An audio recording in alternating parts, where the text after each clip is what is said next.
So the main verse or the corner verse is taken from the book of 3rd epistle of John 1 and 2. யோவான் எழுதின 3ஆம் நிருபம் 1-2 வசனங்கள். I'll read it for you in English. The elder to the beloved Gaius, whom I love in truth. Beloved, I pray that you may prosper in all things and be in health just as your soul prospers. உங்களுக்காக 3ஆம் யோவான் 1-2 வசனங்களை நான் வாசிக்கிறேன். மூப்பனாகிய நான் சத்தியத்தின்படி நேசிக்கிற பிரியமான காயுவுக்கு எழுதுகிறதாவது, பிரியமானவனே, உன் ஆத்மா வாழ்கிறது போல நீ எல்லாவற்றிலும் வாழ்ந்து சுகமாய் இருக்கும்படி வேண்டுகிறேன். It is one of the well-known and prominent verse in New Testament. புதிய ஏற்பாட்டில் நாம் எல்லாம் நன்கு அறிந்த தெரிந்த ஒரு வசனம். The author of this book is John. In his own writings, he refers to himself as the disciple of whom Jesus loved. இந்த புத்தகத்தை ஆக்கியோ யோவான், அப்போஸ்தலனாகிய யோவான். இவர் தன்னைத்தானே எழுதும் பொழுது இயேசுவால் அதிகமாய் நேசிக்கப்பட்ட ஒரு சீஷன் என்று தன்னை குறிப்பிடுகிறார். In some other words, he is a bosom buddy to our Lord Jesus Christ. இயேசுவினுடைய மார்பிலே சாய்ந்திருந்த அன்பான சீஷனாயிருந்தார். His brother James also among 12. யாக்கோபும் 12 ஒருவர். Scholars says that John could be the youngest among 12. அநேக வேத வல்லுநர்கள் கூறுகிறார்கள் யோவான் 12 சீஷர்களிலும் மிகவும் இளம் வயதுள்ளவராய் இருந்திருப்பார். Only 14 verses are there in this book, no chapters. இந்த 3ஆம் நிருபத்திலே 14 வசனங்கள் மாத்திரம்தான் உண்டு, வேறு அதிகாரங்கள் எதுவும் இல்லை. The outline of this 3rd epistle of John is he is addressing this letter to his fellow servant called Gaius. இந்த யோவானிலே நாம் முக்கியமாக காண வேண்டியது ஒன்று என்னவென்றால், தன்னுடைய உடன் பணியாளராய் இருந்த காயு என்பவருக்கு யோவான் இந்த நிருபத்தை எழுதுகிறார். Overall, only 5 times we can read about this man called Gaius. இந்த காயு என்ற மனிதரை குறித்து புதிய ஏற்பாட்டிலே 5 முறை மாத்திரம்தான் நாம் வாசிக்க முடியும். So who is Gaius? முதலாவது, இந்த காயு என்பவர் யார்? He is a Macedonian companion of Paul according to Acts. இவர் ஒரு மக்கதோனியா தேசத்தை சேர்ந்தவர். இவர் பவுலுக்கு ஊழியத்தில் உதவி செய்தவர் என்று அப்போஸ்தலரிலே நாம் Man of Derbe.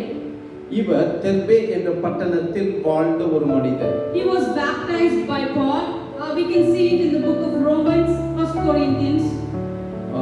ரோமர் மற்றும் கொரிந்தியரிலே இவர் பவுலினால் ஞானஸ்நானம் பெற்றார் என்பதை நாம் அறிந்து கொள்ள முடியும். He is the man to whom John's third epistle was addressed. இந்த காயு என்பவருக்காக யோவான் 3ஆம் நிருபத்தை எழுதுகிறார்.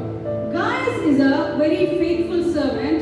If you go through all these 14 verses, you will understand that he is a faithful servant.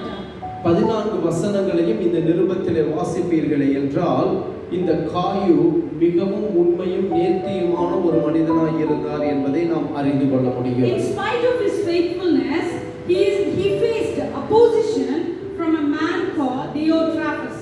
இவ்வளவு உண்மையுள்ள ஒரு தேவ ஊழியனாய் இருந்தாலும் டியோட்ரபஸ் என்ற மனிதனிடத்திலிருந்து ஒரு பெரிய எதிர்ப்பை சந்திக்கிறார்.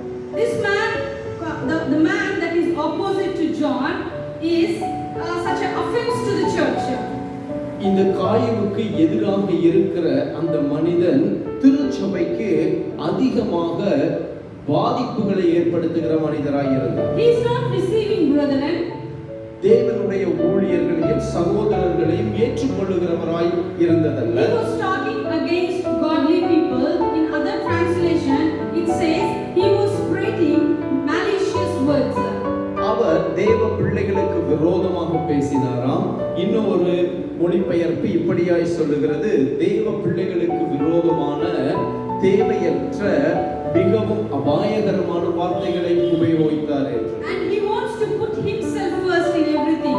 தன்னைத்தானே திருச்சபையின் சகல காரியங்களிலும் முன்னிறுத்த வேண்டும் என்று நினைத்துக் And கொண்டிருக்கிறார். he is not acknowledging the authority of the church.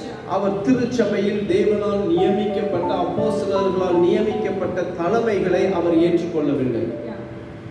In the midst of all this opposition, Gaius is receiving a letter from John, something like encouraging word from John. இப்படிப்பட்ட எதிர்மறையான சூழ்நிலையிலே தான் யோவான் காயுவுக்கு இந்த 3ஆம் நிருபத்தை எழுதுகிறார். இந்த நிருபம் காயுவுக்கு மிகுந்த உற்சாகத்தை கொடுக்கிற வார்த்தைகள் நிரம்பினதாய் இருக்கிறது. He says, you must prosper in all things and be in good health, just as your soul prospers. யோவான் அழகாய் குறிப்பிடுகிறார், காயுவே, உன் ஆத்துமா வாழ்கிறது போல நீ எல்லாவற்றிலும் வாழ்ந்து நீ சுகமாய் இருக்க வேண்டும் என்று. In your opposition, in the midst of your opposition, your soul and my soul should prosper. உங்களுக்கும் உங்களுடைய ஆத்துமாவும் என்னுடைய ஆத்துமாவும் நாம் எதிர்கொள்ளக்கூடிய எல்லா எதிர்மறையான அல்லது பிரச்சனைகள் நிறைந்த சூழ்நிலையில் அது நன்றாய் வாழ்ந்திருக்க வேண்டும். Underline the word soul here. இந்த இடத்திலே ஆத்துமா என்ற வார்த்தையை அடிக்கோடிட்டுக் கொள்ளுங்கள். So what is soul in simple words? ஆத்துமா என்றால் என்ன? Soul, it is nothing but it is real you. இந்த ஆத்துமா என்பது என்னவென்றால் உங்களுடைய உண்மையான நீங்கள். Soul is the real you. ஆத்துமா என்பது உங்களுடைய உண்மையான நீங்கள். No death for soul.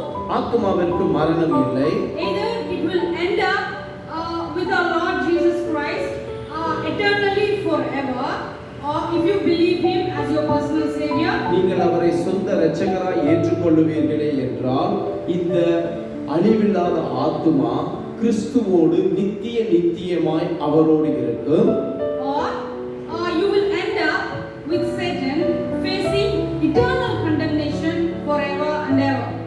அவரை இயேசுவை ஏற்றுக்கொள்ளவில்லை என்றால் உங்கள் ஆத்துமா நரகத்திலே தள்ளப்படும், சாத்தானோடு நித்திய காலமாய் ஆக்கினைக்குள்ளாக தீர்க்கப்படுவீர்கள். So soul is very precious. ஆத்துமா மிகவும் விலையேற பெற்றது. Of course, it is important for us to keep our body in good health. நம்முடைய சரீரத்தை நல்ல நிலையிலே வைத்துக் கொள்வது முக்கியம்தான். Body means it is earthly suit. இந்த சரீரம் என்பது இந்த பூமிக்கு உரிய ஒரு பாத்திரம். You may have beautiful body and beautiful structure, but it will die one day.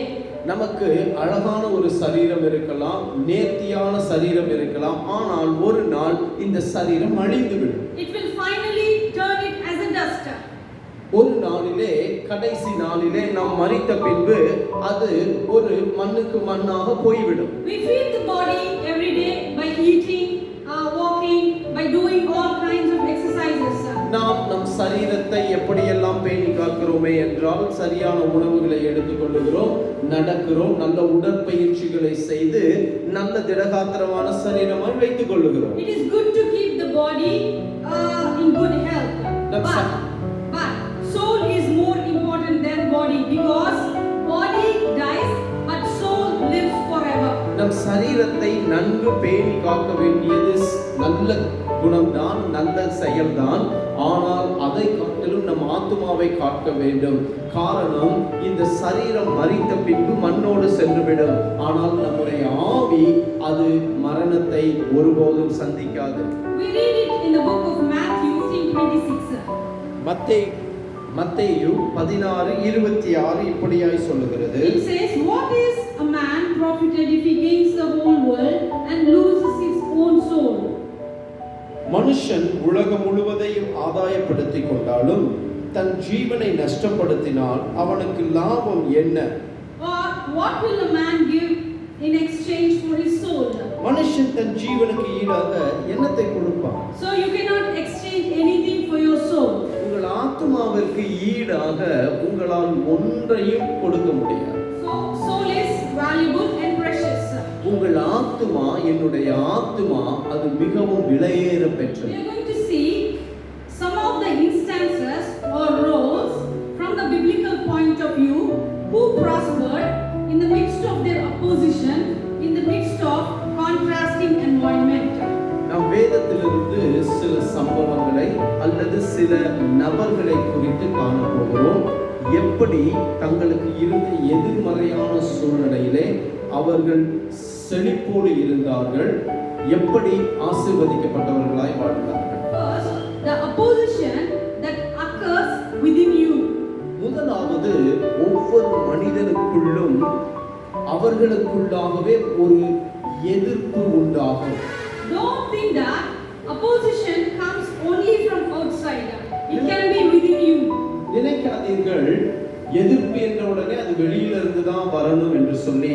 அநேக நேரங்களிலே நமக்குள்ளாக இருந்தே சில எதிர்ப்புகள் வரும். It can start within you in the form of unbelief.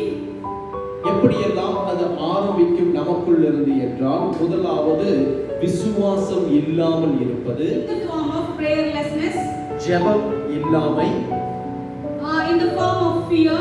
பயம், In the form of sexual immorality. தேவனுக்கு பிரியமில்லாத பாலுணர்வு சம்பந்தமான பாவங்கள், In the midst of self-pity. சுய பரிதாபங்கள், In the midst of bitterness. கசப்புகள், In the form of loneliness. தனிமைப்படுத்திக் கொள்ளுகிற மனநிலை, In the form of depression. It could be any.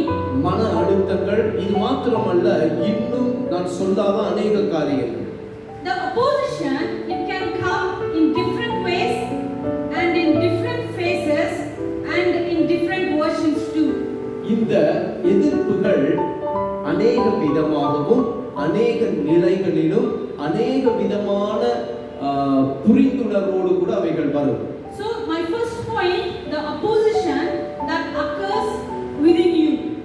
முதலாவது என் குறிப்பு இதுதான், எதிர்ப்பு முதலாவது நமக்குள் இருந்து வரும். If you gain yourself in the midst of your opposition, it is easy to face the challenges that comes from out of doors.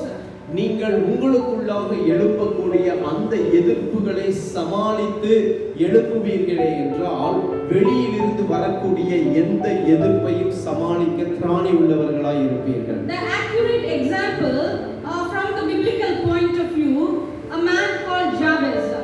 யாபேஸ் என்ற மனிதர் தான் இதற்கு அற்புதமான வேதத்திலிருந்து ஒரு எடுத்துக்காட்டு. You can see about this man in the book of 1 Chronicles 4th chapter. 1 நாளாகமம் 4ஆம் அதிகாரத்தில் இவரை குறித்து நாம் வாசிக்க முடியும். Jabez means pain and sorrow or sorrow. யாபேஸ் என்றால் வலியும் வேதனையும் நிறைந்தவர் என்று In அர்த்தம். the midst of opposition that is there in him, underline the word in him, he prospered by running after God.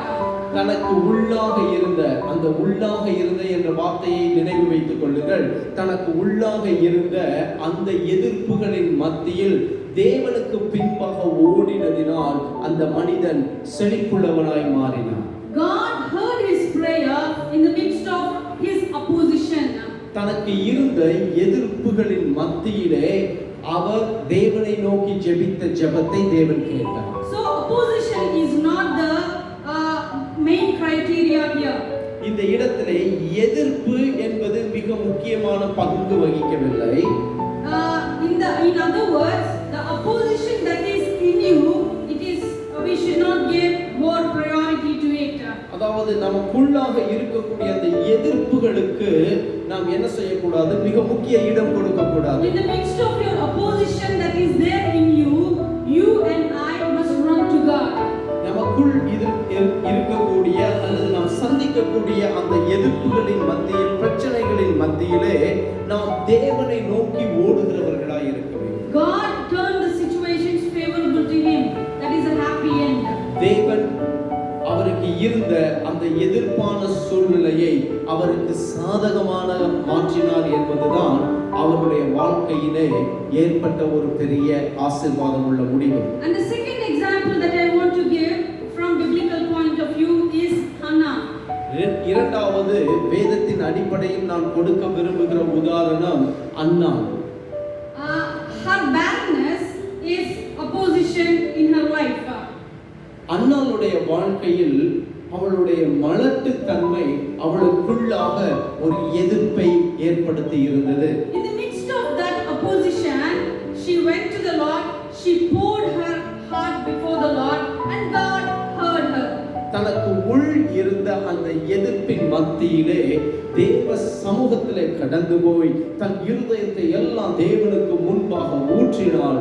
தேவன் அவளுடைய ஜெபத்தை கேட்டு அவளை நினைத்தருளி ஒரு குமாரனை கொடுத்தார். I'm bringing these two examples before you so that you can understand the opposition that occurs within you or within me. அதாவது இந்த இடத்தில் இந்த ரெண்டு உதாரணங்களை உங்களுக்கு ஏன் காட்டினேனே என்றால், ஒரு மனிதனுக்கு எதிர்ப்பு வெளியில் இருந்து மாத்திரமல்ல, அவருக்கு தனக்குள்ளிருந்தே புறப்பட்டு வருகிறது என்பதை காட்டி கொடுக்க. You know your opposition, nobody knows, you alone knows it. உங்களுக்கு மாத்திரம்தான் தெரியும், வேறு ஒருவருக்கும் தெரியாது எப்படிப்பட்ட எதிர்ப்புகளை நீங்கள் சந்தித்துக் கொண்டிருக்கிறீர்கள் என்று. So I encourage you, in the midst of your opposition, your soul should prosper like these two. உங்களுக்கு உற்சாகமாய் ஒரு காரியத்தை சொல்ல விரும்புகிறேன். உங்கள் எதிர்ப்புகளின் மத்தியில் உங்கள் ஆத்துமா செழிப்போடு இருக்க வேண்டும். Second point.